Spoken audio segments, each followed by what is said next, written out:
नमस्कार, बुलेटिन में आपका स्वागत है। मैं हूं आपके साथ जीनत सिद्दीकी। शुरुआत करेंगे बुलेटिन की बड़ी खबर के साथ। दरअसल छात्रवृत्ति घोटाले में एसआईटी जांच जो है हरिद्वार, देहरादून और उधम सिंह नगर जिले में होते हुए छात्रवृत्ति घोटाले के मामले की जांच कर रही एसआईटी ने जसपुर और सितारगंज कोतवाली में 2 और शिक्षण संस्थानों के खिलाफ मुकदमा दर्ज कर लिया है। जांच के दौरान एसआईटी को छात्रवृत्ति लेने वाले छात्रों के सत्यापन के दौरान ये पता चला कि मुरादाबाद पॉलिटेक्निक कॉलेज और Mahavir institute of technology Meerut में दर्जनों छात्रों ने गलत दस्तावेज बनाकर समाज कल्याण विभाग से लाखों रुपए की छात्रवृत्ति ले ली है। फिलहाल एसआईटी ने फर्जी तरीके से छात्रवृत्ति हड़पने वाले इन दोनों संस्थानों के प्रबंधक के खिलाफ मुकदमा दर्ज कर लिया है। एसआईटी बाजपुर और जसपुर कोतवाली में यूपी और हरियाणा के 7 शिक्षण संस्थानों के खिलाफ मुकदमा दर्ज किया जा चुका है। पूरन सिंह रावत हमारे साथ, हमारे सहयोगी जुड़े हुए हैं। पूरन, 2 और नए मामले सामने आने के बाद या शिक्षण संस्थानों का जिक्र होने के बाद एक बात तो साफ है कि 2, 3, 4 यूनिवर्सिटीज या इंस्टीट्यूट्स की बात नहीं है, एक बड़ा नेक्सस है। देखिए, निश्चित रूप से राज्य का सबसे बड़ा ये घोटाला निकलकर सामने आ रहा है और करोड़ों रुपए का ये घोटाला है।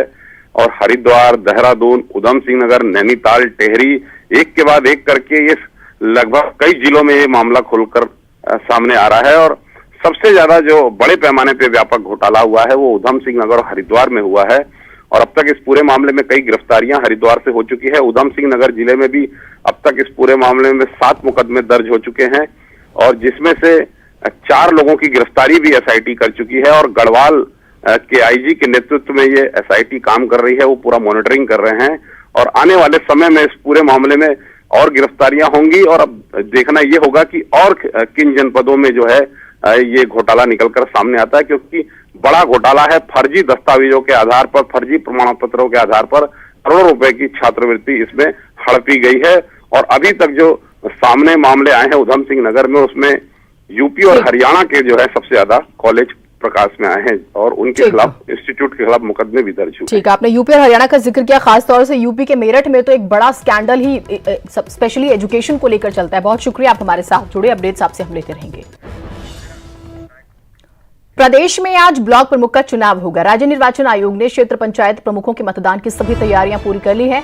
89 ब्लॉकों में से 71 ब्लॉकों में ब्लॉक प्रमुख, ज्येष्ठ प्रमुख और कनिष्ठ प्रमुखों के लिए मतदान होगा, जबकि 18 ब्लॉक में पहले ही निर्विरोध जो है चुनाव हो चुके हैं। वोटिंग सुबह 10 बजे से दोपहर 3 बजे तक होगी। इसके बाद मतगणना होगी। शाम को ही रिजल्ट घोषित कर दिए जाएंगे। वोटिंग ब्लॉक मुख्यालय में ही होगी।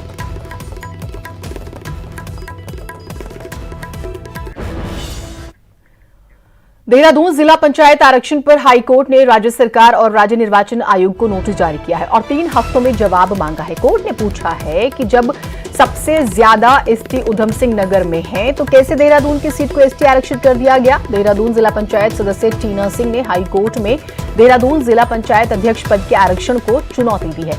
याचिका में कहा गया है कि आरक्षण का चक्र जनसंख्या के आधार पर होना चाहिए था, जो कि नहीं हुआ। कोर्ट में यही तर्क रखा कि हम ये कह रहे हैं कि उधम सिंह नगर में जब ज़्यादा बाहुल्य क्षेत्र उधम सिंह नगर है तो देहरादून को क्यों रखा। तो कोर्ट ने भी इसको अपने संज्ञान में लेते हुए राज्य सरकार और निर्वाचन आयोग से 2 हफ्ते में इसमें जवाब दाखिल करने के लिए कहा है। पंचायत चुनावों के